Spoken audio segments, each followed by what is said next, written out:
The next part is kind of somber, kind of serious. It's one of those things that I don't love talking about here on stream, but I'm going to have to talk about it anyways because it's like a big deal going on. So, 1 year ago, this past Sunday, was the passing of Jason David Frank. Tommy the Green Ranger, Tommy Oliver, the White Ranger, Tommy Oliver, the Red Ranger, Tommy Oliver, the Black Ranger, however you know him. He is, when anyone on the street, or I bet you, in fact, any one of you think of Power Rangers, he is the Power Ranger. He is what you think of when you think of Power Rangers. Now, like I said, a year ago, he tragically took his life. And now, a year later, everyone's remembering him in his own way. And I just want to talk about his legacy real quick, because there are things going on within the fandom that aren't the best reflection of his legacy. So I just want to get those out of the way, because first off, let me give a big congratulations to Amy Jo Johnson and the team over at Boom Studios for getting their comic book The Return fully funded. They needed $50,000. They got $377,000 to fund Mighty Morphin Power Rangers The Return comic. And I believe most of they still got 20 days to go too. So you can still back the project if you want to over on Kickstarter. Just search Mighty Morphin Power Rangers The Return. And it is a 4-issue event series from writer Amy Jo Johnson, co-written by Matt Hodson, with art by Nico Leon. And when this came out, a lot of people were looking at this picture and say, oh, okay, there's Kimberly. Oh, there's Kimberly as well. But there is a Green Ranger right there who specifically doesn't look like Tommy and has some feminine features going on here. Has some feminine features going on here, if you can see what I'm saying. That specifically looks like a girl Green Ranger. So, what's the deal with that? That's interesting. So that's been popping up on a lot of people's minds. To which Bat in the Sun Studios posted, JDF and Bat in the Sun pitched to Saban, Hasbro, Boom, the idea of a Ranger story that takes place in the future with the team scattered, some of the members dying off, and some becoming vigilantes. Kim and Tommy have a daughter who goes on to journey to find and use leftover green candle wax to become the Green Ranger, for clarification. Conveniently posting this right after that picture from The Return comes out, basically saying, implying that, like, hey, if that's this story, that's our story, and we've pitched it already. Which, conveniently, Bat in the Sun has also done with Once and Always. And they had talked about how it was done with Legend of the White Dragon. And Hasbro was trying to steal that as well. So, a lot of speaking for Jason David Frank, speaking after he's gone. No one can verify that this is how he felt, what he thought, or even if he felt and thought that way, would he bring that to light himself? Amy Jo Johnson tweeted this screenshot out and said, "This is not our story, for clarification." Just throwing it out there. Just throwing it out there. Hey, this is not what Power Rangers The Return is about. Bat in the Sun went on. I really want to like throw my own opinion in there. Let me get this out first and then we'll start. Yeah. Bat in the Sun goes on. Hey all, I think fans are taking things out of context or assuming, but allow me to clarify some things. The news story is in where there is a female Green Ranger. I said that JDF has pitched a story like that many times over the years. I also posted the outline to the story online to clarify what the story was. So if it was used, I would hope JDF would get credit. Some of you jumped the shark into thinking I was accusing anyone of this, which I wasn't. Now, I have been very clear on past work that has been pitched to studios by me and JDF, and then very similar work wound up in published books later with no credit given. Maybe that was where the assumption was made by some fans. Either, or I am happy to clarify anything. And as one of the closest people to JDF, I am happy to answer any questions too, with only the truth given. What I will not tolerate is anyone bad-mouthing his family or putting false accusations on them. Jason loved his family very much, just as they love him very much. Also, just for the record, we at Bat in the Sun have made no profit off of Legend of the Dragon, so no milking on here. Or Legend of the White Dragon. So no milking on here, but we are making sure is that this film does make a profit so that Jason's family is taken care of, unlike certain companies. Make peace, not war. Best, Aaron.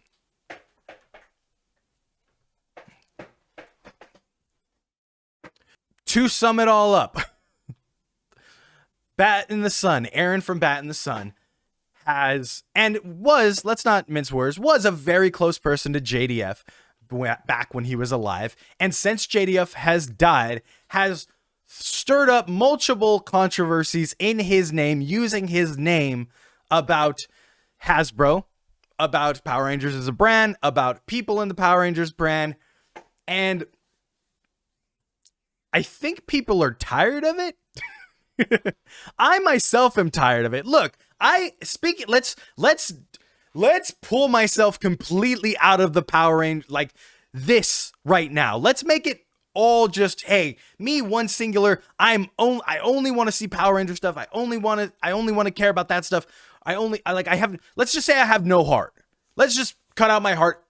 And let's just say, hey, when the Legend of the White Dragon trailer dropped for the first time, I put out a YouTube video and as a reaction trailer, and it got less than 100 views in 3 days. And I was like, and the reaction is just me being like,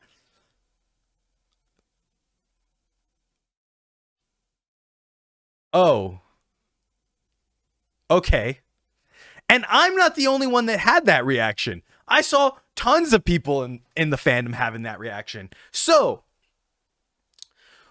when the darkest day a year ago happened and JDF took his life, I was so amped to see Legend of the White Dragon.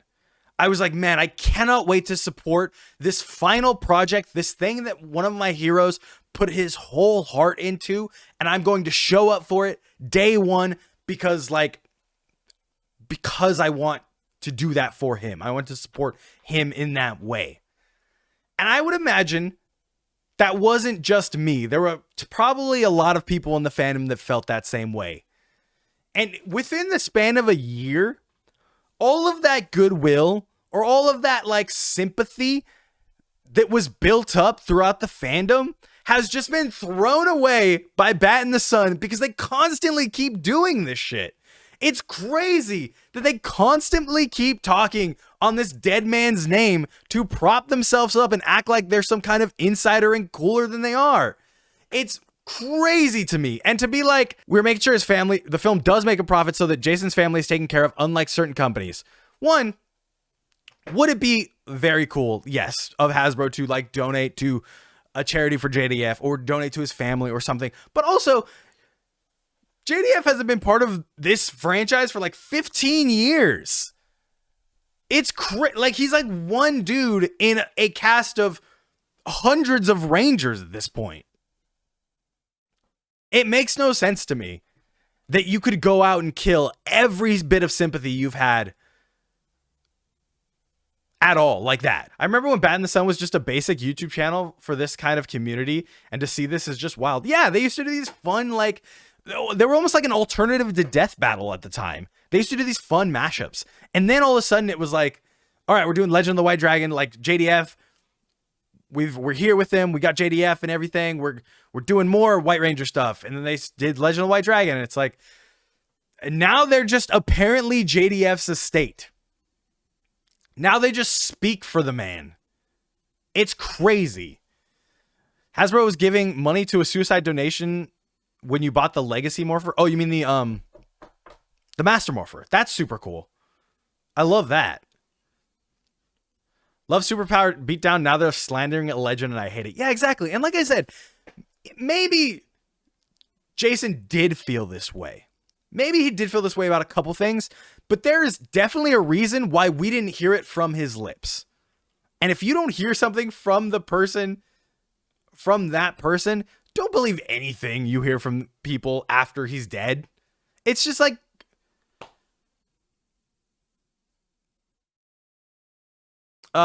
anyways, if you want to hear their side of the story, they will be on Global Nerds Podcast this week. I believe Global Nerds Podcast goes every Sunday. I don't know if they're going to do this one, if they're going to release this one tomorrow, if they're going to wait till Sunday.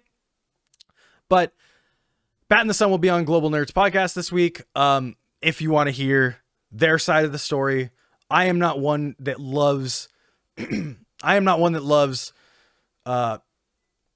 platforming people for the sake of drama or that kind of stuff, but I do enjoy Global Nerds Podcast and I trust them. So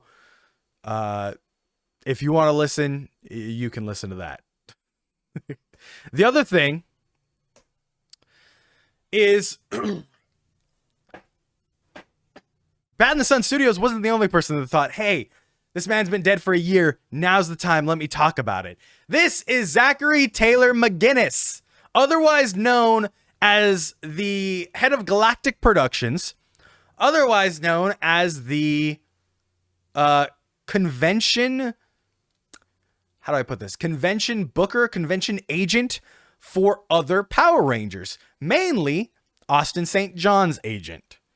And he posted, after a year, you selfishly took your own life. Hundreds have followed in suit in your name. There has been so much smoke blown up your ass, you should be floating in the Thanksgiving Macy's Day Parade.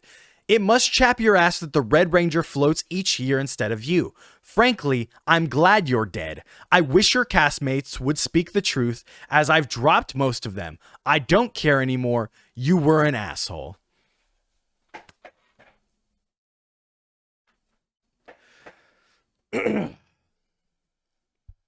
Guys, just don't talk shit after people are dead. It's not that hard.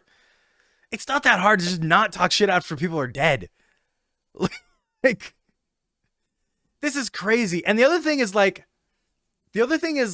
he goes on in the comments to continuously do this, to continue just spew vile like this. It's crazy. He has deactivated his Facebook. He's deactivated his Instagram. He's deactivated his website for his agent company, or his company for Galactic Productions. So all that's gone. And I wanted to point out from this is D Coney art. He has kind of basically the same takes everyone has. Basically the not brain dead take of like, hey, don't do this. This is a piece of shit. And he is an artist that goes to a lot of conventions, and he's calling for this man and his clients to drop this man, obviously, because he has a lot of Power Rangers clients. I wanted to point out some of the comments that are going on because Karen Ashley says this, good job. Walter Jones said, yeah, he's losing it. This was an unnecessary attack, completely insensitive and vulgar. He should keep his inside thoughts to himself. And it's like, yeah, I just wanted to point out that they're like Power Rangers actors that are also like, yeah, this dude is crazy. People are crazy. Don't talk that way about dead people. Now this came out half an hour ago. Let's see. Ooh. Thank you for that, Thrasher. And then I closed it. Oh no, there it is. A statement by Fayetteville Comic-Con. If you stand for nothing, you fall for anything. There are many variations of this quote, from the originator, Alexander Hamilton, to Wayne and the Hicks from Letterkenny.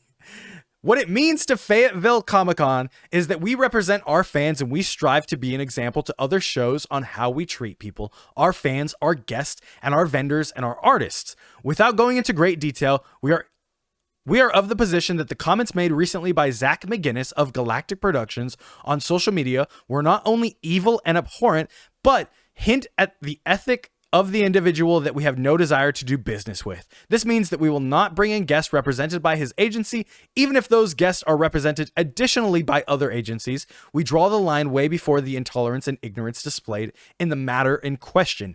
Note that while his client list contains past guests of our show, they were not booked through Galactic Productions. We encourage celebrities working with Galactic Productions to seek other representation, especially if they desire to do business with Fayetteville Comic-Con. We hope other conventions will also follow the lead and say no to hate and those from which it spews. Fayetteville Comic-Con. Zach also did sell overly expensive autographs on his eBay, which is now, I believe, shut down as well. Some of those autographs being JDFs. So shout out to Fayetteville Comic-Con for, I think, doing the right thing. Yeah, we're a year off of this man's suicide, and I don't love how his legacy is being portrayed at the moment. But I saw a very, very good tweet by a previous writer of the Power Rangers comic. I can't remember what his name is right now. I saw a very interesting tweet by the previous writer of the Power Rangers comic who basically said, this doesn't affect JDF's legacy because to the greater whole, JDF is the Green Ranger, and that's what he is. Like, nobody knows about this other than the people very, very deep inside the Power Rangers fandom, which I agree with. I completely agree with. The greater whole will not know what's going on. I am doing this stream, this video, obviously, to inform those of us that like to be informed a little more. If you don't, I understand. But I just ask that you go around and spread that joy, that love, that everything that everyone says JDF is known for. The staying till the very last fan at his convention, the staying hours over for signings because he has to meet everyone. Spread that community, that joy, that love that he seemed to have for every single fan. Because that's what his legacy is to me.